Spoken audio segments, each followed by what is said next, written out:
While others celebrate the wins, Yes. We celebrate the mud. each episode has a special guest. Tony-nominated actress, Broadway's Lily Cooper. Tashir Zameda. David A. Gregory. Getting messy with muddy topics. We are going to be talking about grief journey. With hilarious moments Now get over here. And deep conversations. I'm ashamed to even admit this, but this is what happened. This is Into the Mud. Hey, everybody, and welcome back to Into the Mud podcast.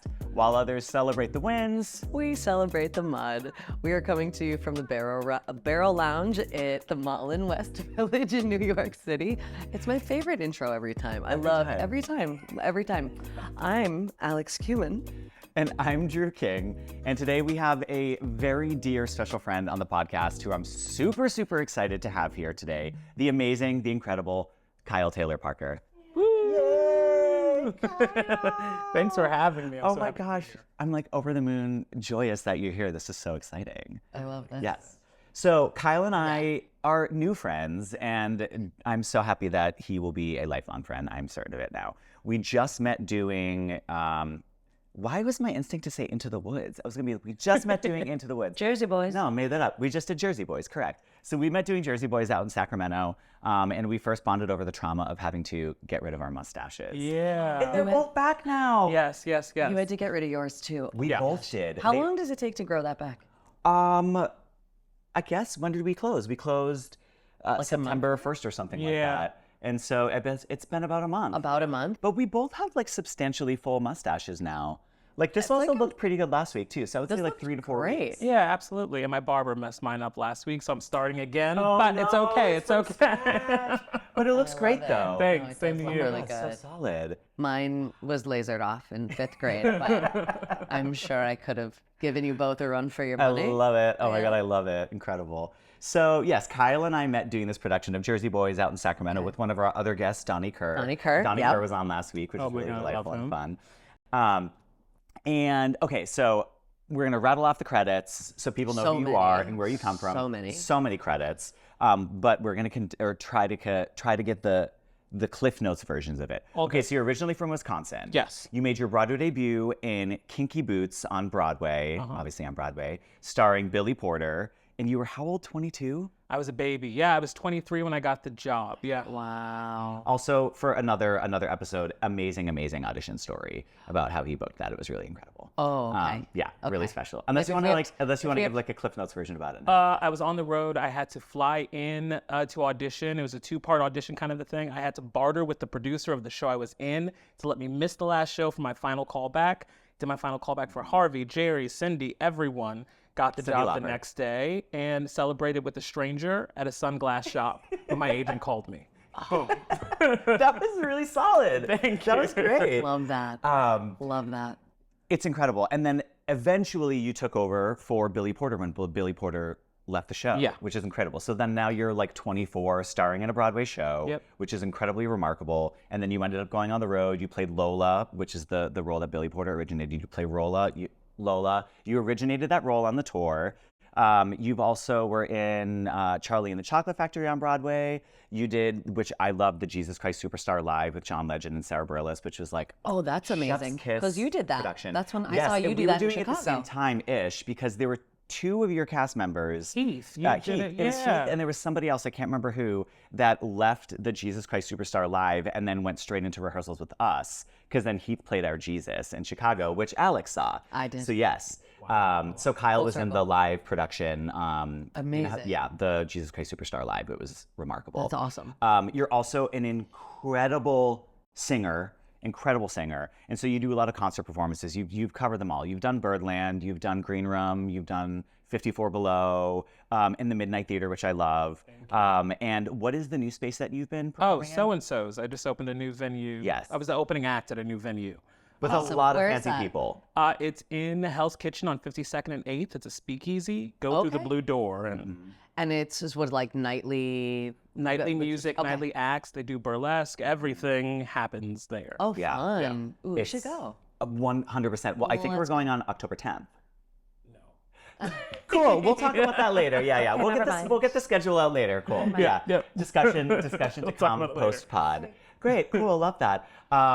However, but this is great. You are a Renaissance man. You also write. Kyle and I had a lot of like in-depth conversations. We were also like one of just a few gays in this production of Jersey Boys, which is great. Jersey Boys is such a like it's a dope bro show, and everyone's from Jersey, and it was like a very straight cast, wonderfully so. But we were like the few gays. Okay. And so we would just like sneak away and go to the gay bar, and then have some drinks, and end the night with bacon wrapped hot dogs, and so good. just gossip and talk about writing, because we both like to write, we both want to direct, and you have much more grandiose ideas and visions for what you want your career to be, other than just strictly being an actor in a Broadway show. Yeah. Which is really encouraging and inspiring, and leads us to the muddy topic that we're in today, which sounds ambiguous, but it's not, but also there's a lot of muddiness in it. Ambiguity is going to be the understanding the muddiness of the spaces that come between moments of greatness and victories,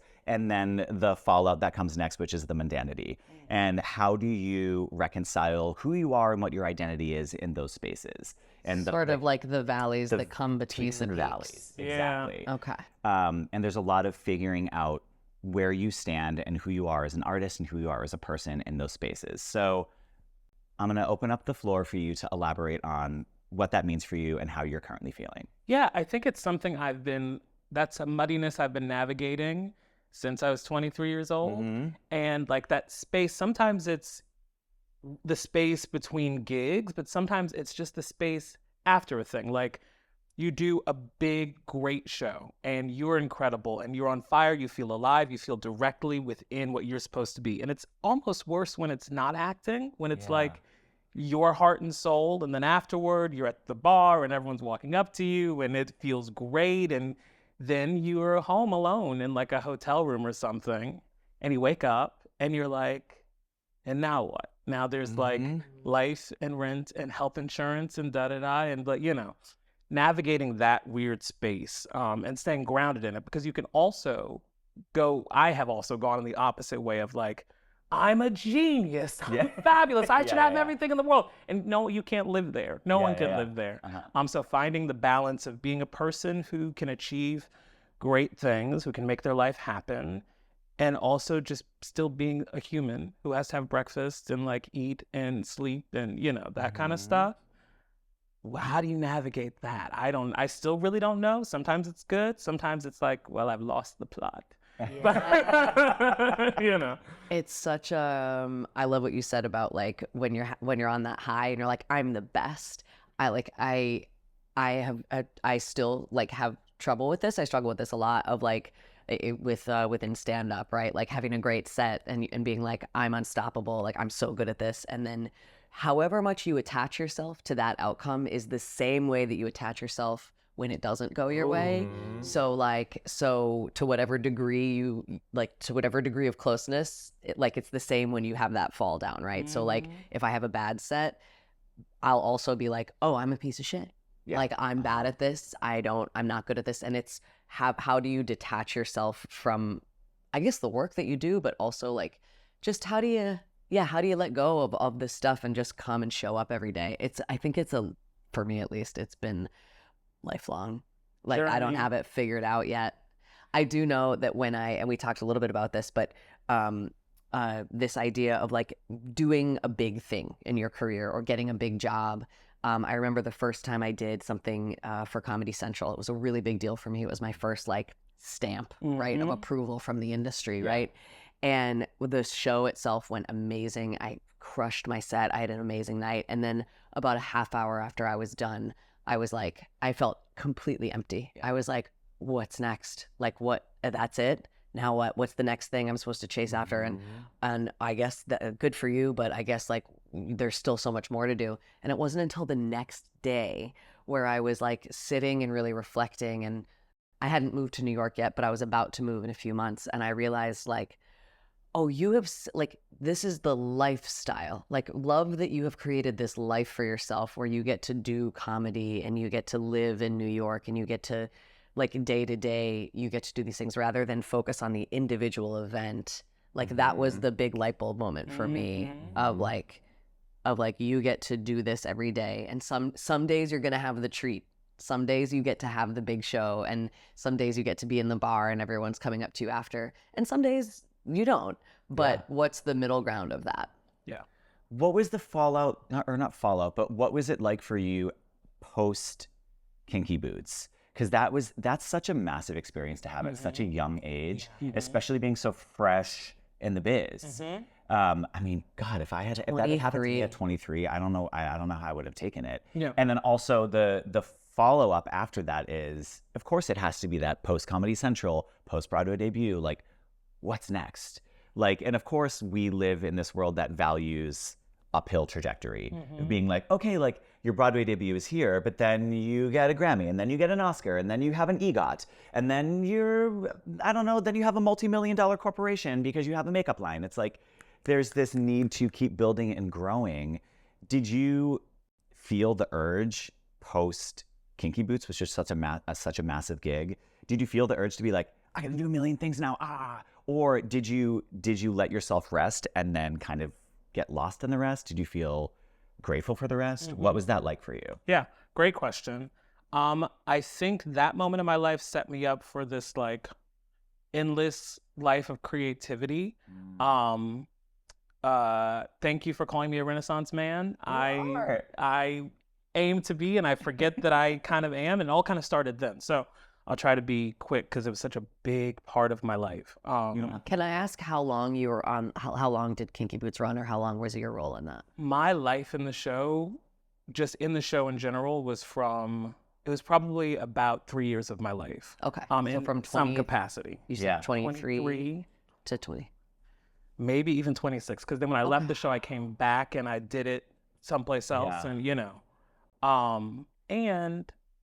I did the original Broadway show, and I was a baby, and you see people, I saw someone win a Tony Award right next to me. I saw Billy's entire life take off, and I saw a lot of, so it's very easy to attach yourself to an order of things when you're looking side to side. Jerry Mitchell and Cyndi Lauper, these greats of their fields, and you can't help but be like, oh, like I'm in the room with these people. Yeah. Something is similar here. Like we're treading in the same pool. That's so cool. Yeah. And we became family. I mean, Jerry is a huge mentor of mine still today. So on the road is Lola. I lived for the moment to be in that show every single day. I did everything to make it possible for me to be there and give my all to it. My father died during that time. My grandma died during that time. And I was 23 and on the road and by myself. When the show was done, because I was so afraid of messing up and I was so dedicated to the moment of doing the show, I would go home by myself, be quiet, and then show up and do it again. And I don't think I was very kind to myself during it. So dealing with that muddiness, like now, I'm totally different. After a show, like I need to either, depending on what I'm doing, meditate afterward before I go out, or go out, live my life so I can still be a person. Like that release of it allows me to come back to it, and I didn't know it then. So I was just like ripping, and just kind of suffering silently and going through it at the show. Second part of the question. I remember I was on Broadway doing the show, and Jerry Mitchell came to my dressing room during intermission. He was like, honey, I can't stay for the whole thing, but do you hate me? Do you hate me that you have to go back on the road? I know that because I was everywhere doing the show. Yeah. He was like, I know you want to stay on Broadway, but do you? I said, I don't hate you. And he was like, listen, you have done something very, very huge at a very young age and very fast. The hardest thing for you is going to be to reinvent yourself. You have to go, he goes, I know you love me, but you have to meet other directors, other creatives, and you have to say, I know a lot about this one thing.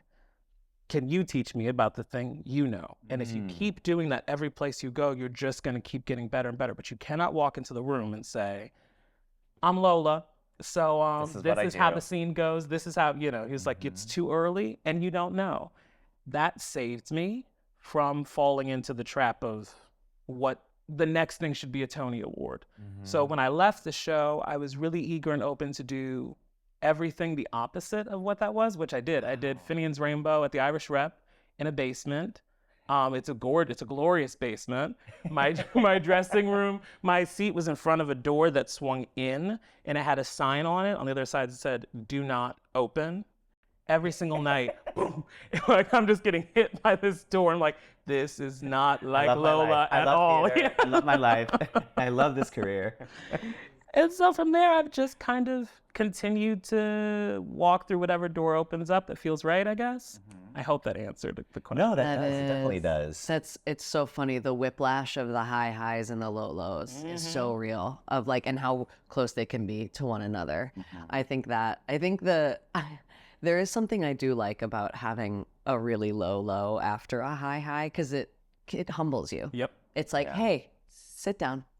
You still got, there's still way more to learn. And I love that director told you that. I think that's such a cool thing. And it sounds so like you needed to hear it, but also like people in their 20s need to hear that in general, or anyone who's doing anything at any point in their life.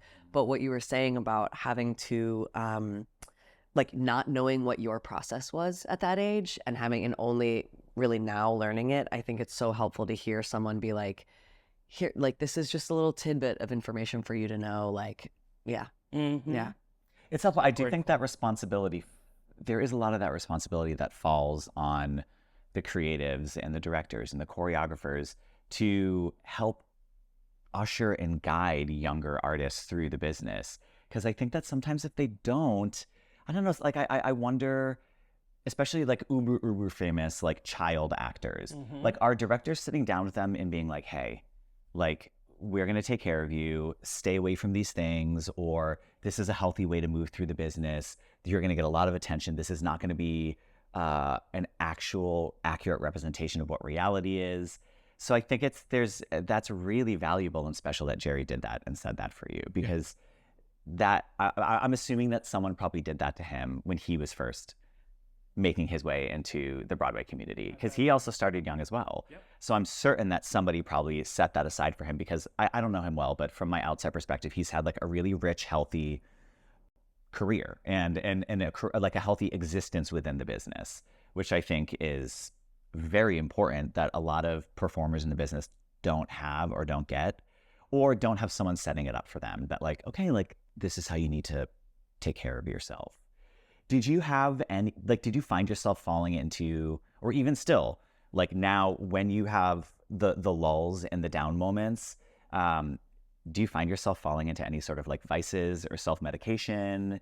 Like what are those things, and do you feel comfortable talking about them? Yeah, I do. I would say I probably drink too much when I'm not doing something. On the other side of that, I would say I'm kind of always doing something.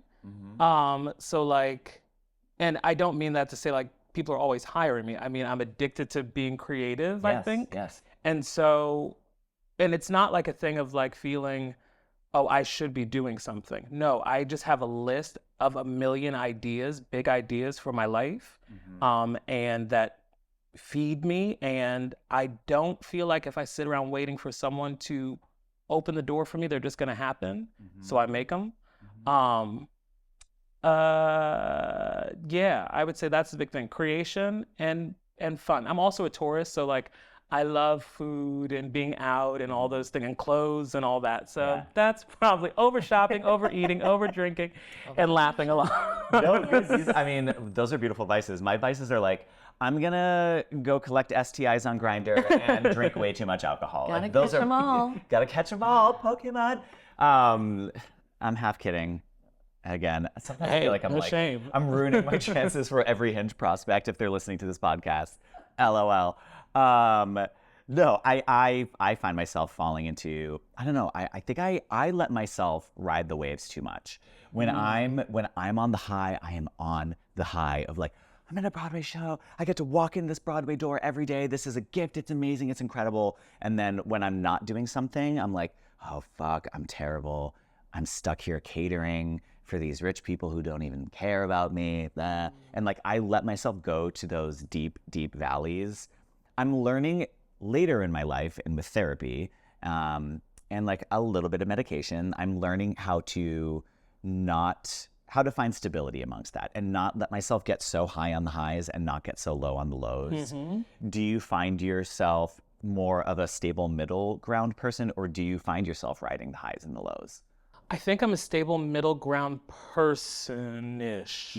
I would say, I don't know. I feel like I live with, at least right now, a certain level of like burnout, I think. That I can't fully answer the question yet because I don't check in with myself enough, if that makes any sense. When you say you live with burnout, how does that look for you? I feel like I'm always like running. Like, and all things are related to what I do, but it's like when I'm not in the theater show, I'm teaching acting. When I'm not teaching acting, I'm gigging at night. Sometimes I'm like teaching acting, then I go to the gig at night. And all these things are connected. I've been very lucky to build a life to be able to survive by doing the things that I'm talented at. At the same time, it's like sometimes my survival job is the thing that I do. So it's like, I'm like just running to stay alive, I think. And like the idea of a Broadway show these days feels like, then I could just do one thing. Yeah. So I live with that. I feel like I live in a heightened sense of like panic, I think, until I'm doing the thing I do, like teaching or singing or acting. Then all of a sudden, like a wave of calm happens, and then it's done, and I'm back to like, okay, now what do I, The hustle is never ending, and it's hard. We've talked about this multiple times with many guests and with each other, and you and I have talked about it as well, is when the thing that you love is the thing that pays your bills. And yeah, if you can sit in a Broadway show, I mean, that's whatever, that's a whole other conversation, but your golden handcuffs. But it is a rest for people who are hustlers like us, where, oh my God, if you can be in a Broadway show and make 6 figures and not have to work 35 other jobs, and you can actually just sit and enjoy the thing that you love, like, what a gift. That's incredible.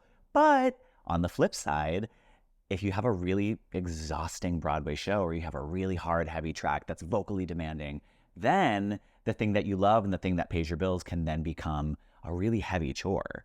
It's depending. I mean, everyone has a different experience with it, but the hustle culture of it all. It's, even you had like 85,000 shows this weekend. I had 11 shows this weekend, and I'm cooked. I just feel cooked, and I had so much fun doing them. But I woke up, today is Monday. Like I don't even know what day it is right now. And I don't like the hustle and the running. That kind of, I find that like I start to like dissociate a bit, right? Where I'm just like, just get through it. Like just get through. I had 6 shows on Saturday night, and it was like, just white knuckle your way through these. And it's like, no, like enjoy. And I definitely enjoyed the first 4. And then the last 2, I was like, this is too much. This was too much. But it is, I think, especially within this industry, it's like feast or famine kind of thing, where you don't feel like you can say no to stuff, especially when it's coming in big waves. But it does get really hard. It gets just difficult to, I think, navigate all that stuff as it's coming. Sorry, my brain is you're great. Not fully functioning today either. I'm You're like, great. I'm like, just keep talking until a point comes out that is salient. It was really good. And like what we do as artists too, I always think of it as like a service job. You're giving so much. And so like 6 shows in a row, that's 6 shows of like depletion, right? And all of that. And so then how do you rebuild it? You have to. I mean, we all do it. Well, maybe. And then you're back on the hamster wheel of giving again. And it is, this just reminds me of a conversation I had with my friend Jay on Saturday night. We were talking about this because I don't know about you guys, but like just when you talk to your friends with day jobs who are working like regular hours, like a 9 to 5, like sometimes I'll be like, I guess I'm not working as much as them. And then I'm like, no, but it's concentrated work. Like the kind, like performance work to me is like incredibly just like the energy you have to summon and project out is so massive. And we were just talking about how like people with day jobs, it's like, imagine that like your boss and like your all 3 supervisors and like everyone that you're doing work for is just standing behind you at your computer watching you do work all day. Like just the stress of it, the stress of people watching, like the concentration of focus that you have to have. It's just, I think performance takes so much out of you, and you the amount that you just have to like give and give and give. It's that there is a necessity to refill that cup. And I wonder, like, for when you have so many things that you're doing that are such big events, productions. How, like, what are the things you do? You said you either meditate or you go out, but like, what are some of the things when you're feeling really burnt out? Like, how do you refill yourself? Yeah, I'm like a homebody. I love my apartment. This actually I do after every gig. The morning after the gig, I sleep in, I order in, I live my Miranda Hobbs life in my apartment. Like, I'm like just in a sweater and I just kind of veg out. And sometimes it can be for like a day or two, you know, before I really go back out into the world and speak to people or friends or anything. So that's a thing. Lately, I've started getting away more, which is nice. I went to Socrates this last week with friends, like upstate. Yeah. You know, to be with nature, which is new for me because I'm such a New Yorkie kind of guy. But that helps, like getting away from it. I completely agree. Oh my God, I did that as well. Going away this weekend and just being around nature, I was like, oh my God. I could like feel like the trees just being like, you got it, babe. Yeah. Take this energy, like rest, and we're gonna fill you back up again. Yeah. Like the deer and all of it, just like it's so special. I love that. I wanna poke at, I've been loving to play with this. We keep talking about identity. I've mentioned it in like all the last like 6 episodes basically.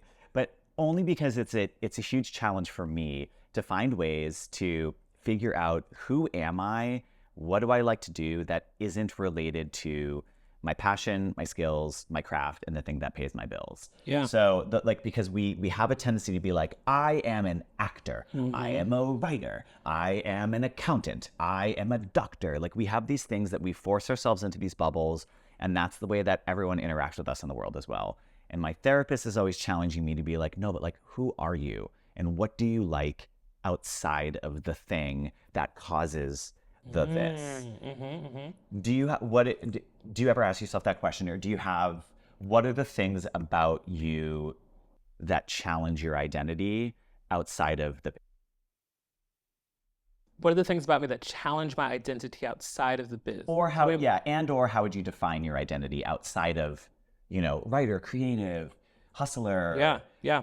The way that I can reconnect to my identity outside of the biz is through the relationships in my life, friends and family and the mailman and the like that kind of my students, those types of interactions remind me of who I am outside of this. Yes. Kind, funny, clever, generous friend, supporter, champion, like those things are always there. And there are more and more.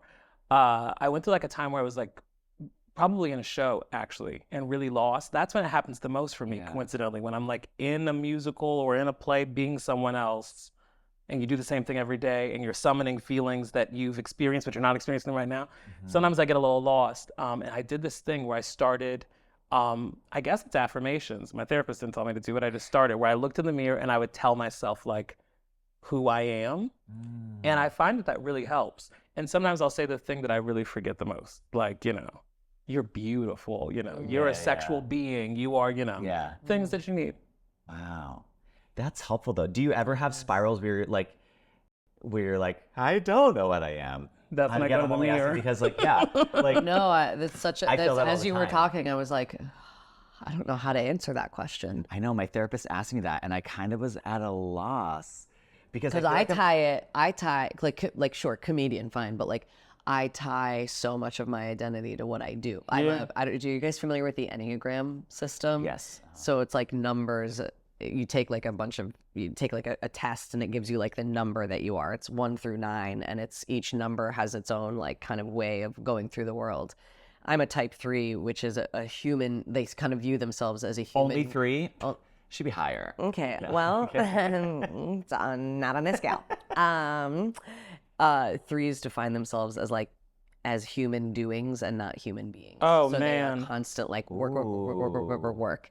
And it's a really interesting formula for just sort of figuring out how you tick and that's not a good thing, by the way. No, I feel like, hey, it's not a good 3 here too. Yeah. Those are like, it's like the type A, like achiever, like do it, get it done. at any cost kind of thing. Yeah. And I think because of that, I very strongly link like who I am with what I do. So even just hearing you ask that question, I'm like, oh, I don't know how I would answer that. Yeah. But you have such a helpful answer too. What would I even thinking about what would my friends say? What would my friends or family say about me if, you know, if asked to define? Yeah. You know? I think I better understand your question now too about what challenges that. I think what challenges my sense of knowing and self, like looking to the side and seeing everything else, being like, wait a minute, but that movie just came out and that person wrote it and that show is happening. Yeah, compare to spare. I will forget self and go to do, which is like, okay, we got to do something about this. I'm gonna make an album. I'm gonna write a play. I'm gonna do 5 shows all over the country. You know what I mean? I know. That loses my me. It's really hard to find.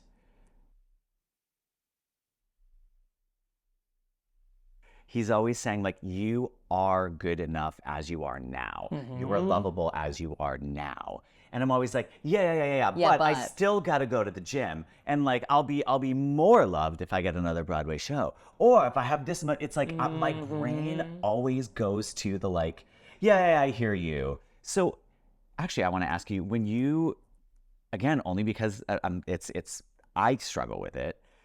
When you're saying those self-love words and identity words of affirmation in the mirror, do you feel them? Do you truly believe them?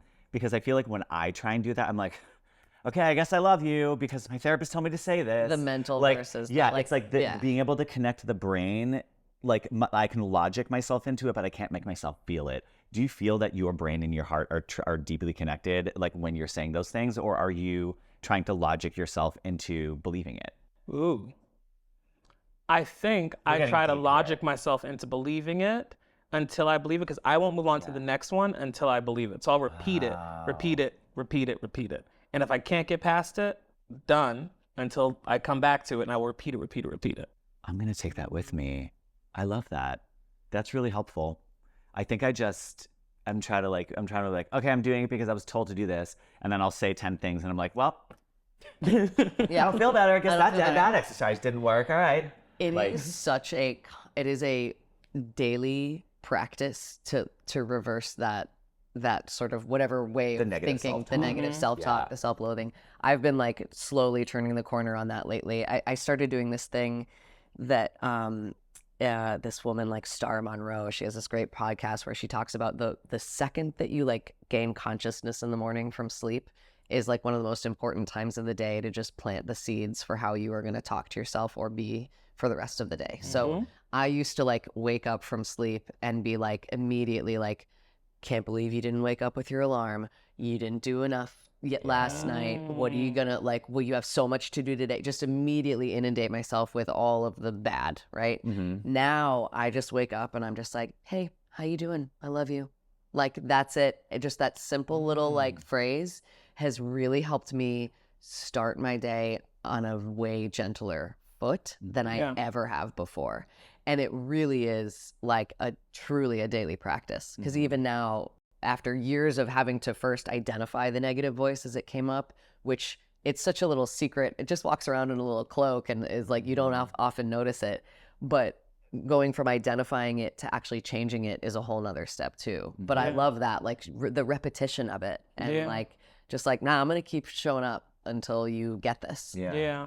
It's like I got to a point when I was deeply in the Renaissance hustle kind of thing where I realized I'm like, it's really just me. Like everyone who's around me helping me make this idea, they're only here because it was my idea.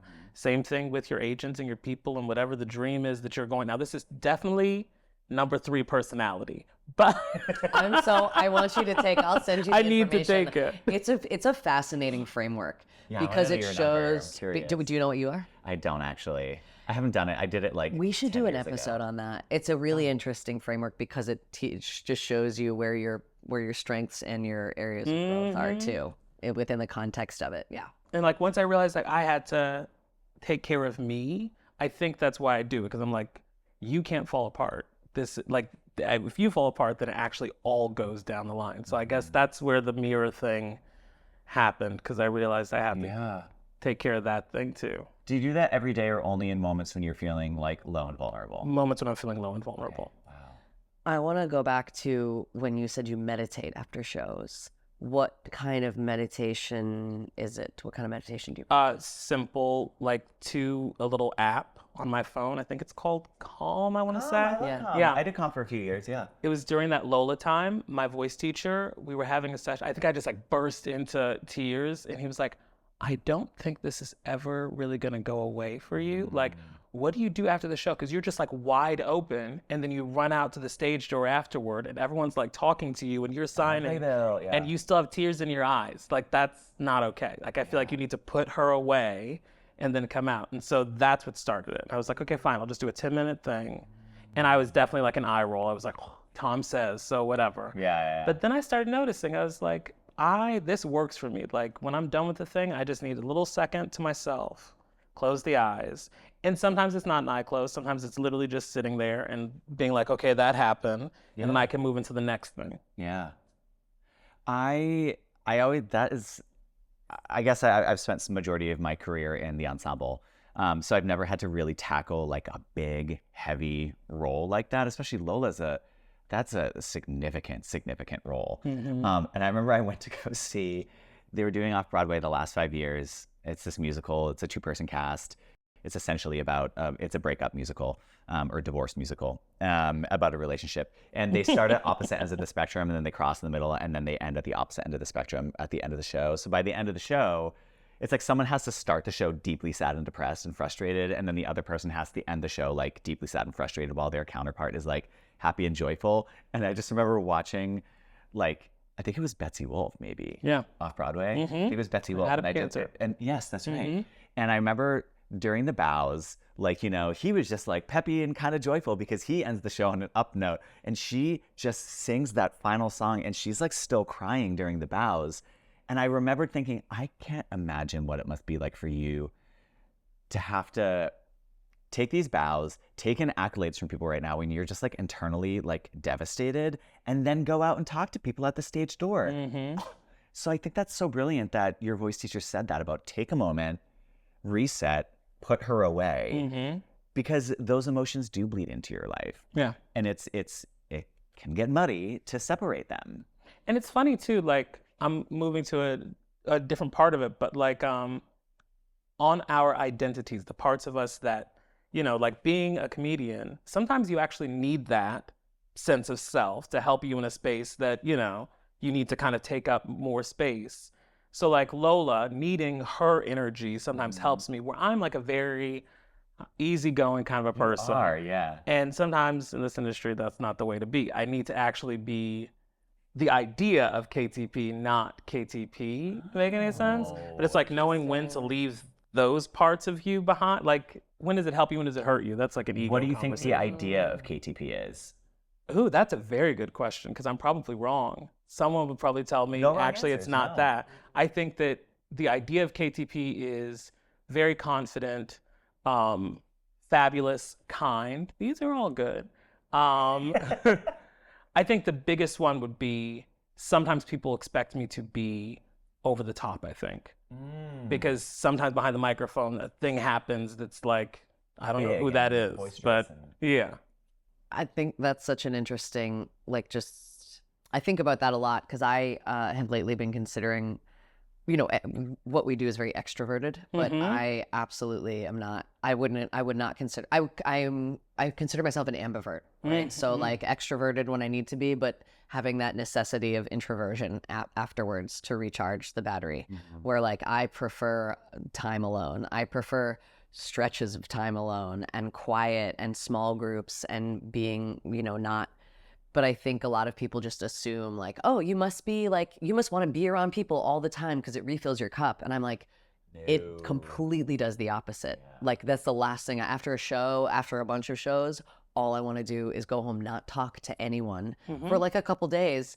Yeah. But it is, but you just have to, I don't know. No, I feel like we are very similar people. Yeah. Like, yeah, that's me. You're probably a 3. I love that idea of idea of KTP, because that was the first question I brought to my first therapist when I went to therapy. When I started therapy, was I'm having a really hard time reconciling these three different versions of myself. There's the way that everybody sees me, there's the way that I see myself, and then somewhere in between, there is the reality of who I am. And I was like, I don't know who I am. I felt so lost between those, like, that spectrum of like who we could possibly be, and then also figuring that out in the midst of a really volatile industry was really challenging.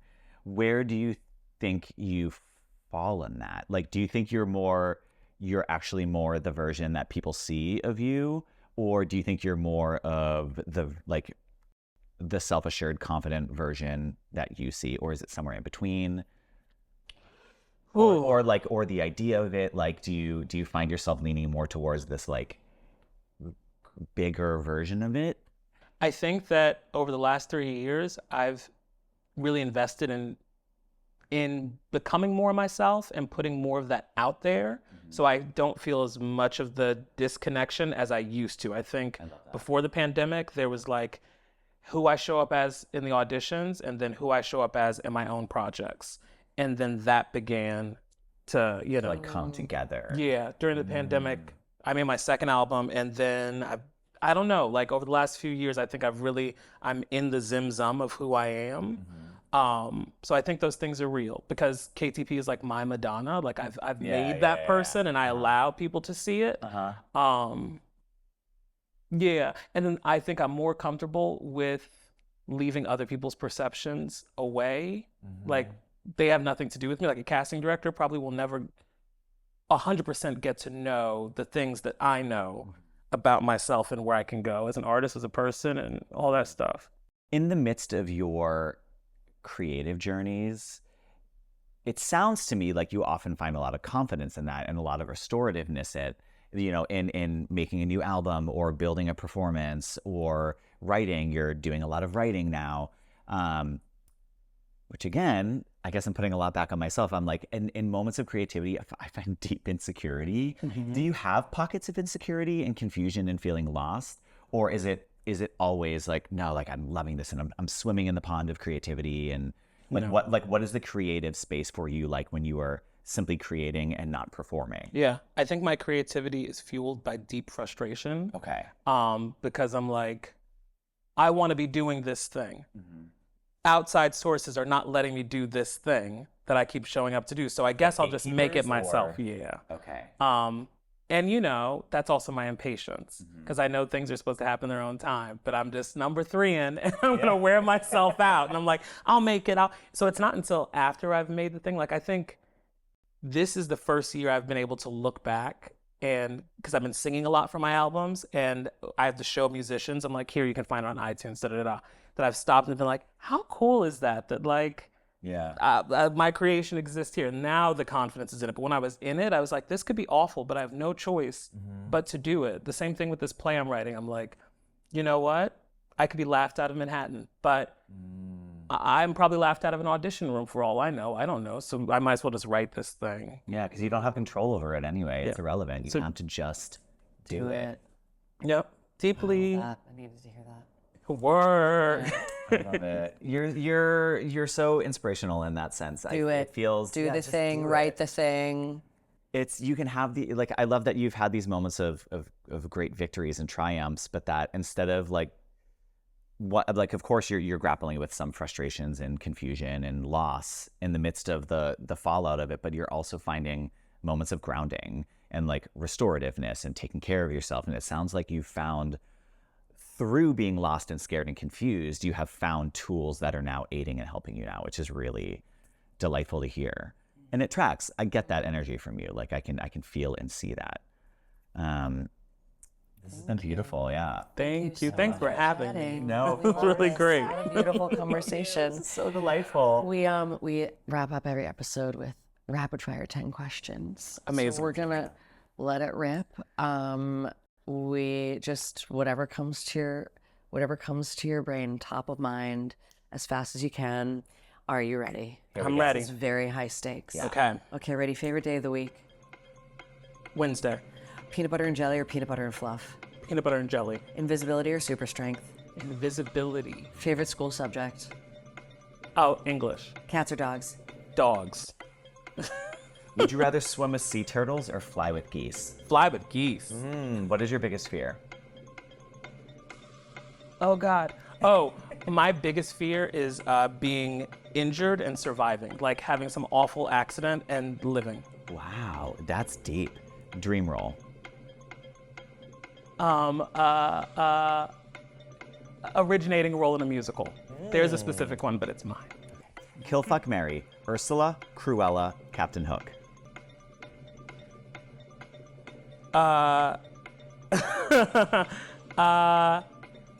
Fuck Captain Hook. Marry Cruella. Kill Ursula. Ooh. Okay, while making a sandwich, do you put on the lettuce, tomato, or meat first? The meat. There we go. Well done, Kyle. Thank you so much. And where can our wonderful listeners and viewers catch you?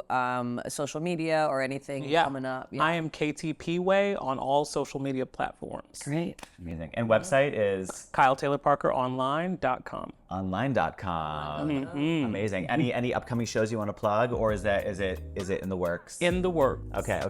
It will be happening though. We'll be linking and we will be in the below. audience when that happens. Yes, please. Tyler, I love you. Thank you Thank you so much. I love you. I love you. Thanks for having me. Of course. Give And us everyone- a like, a follow, a subscribe. Thank you guys so much for listening. We'll catch you next time. Thanks, y'all. Love you. Bye.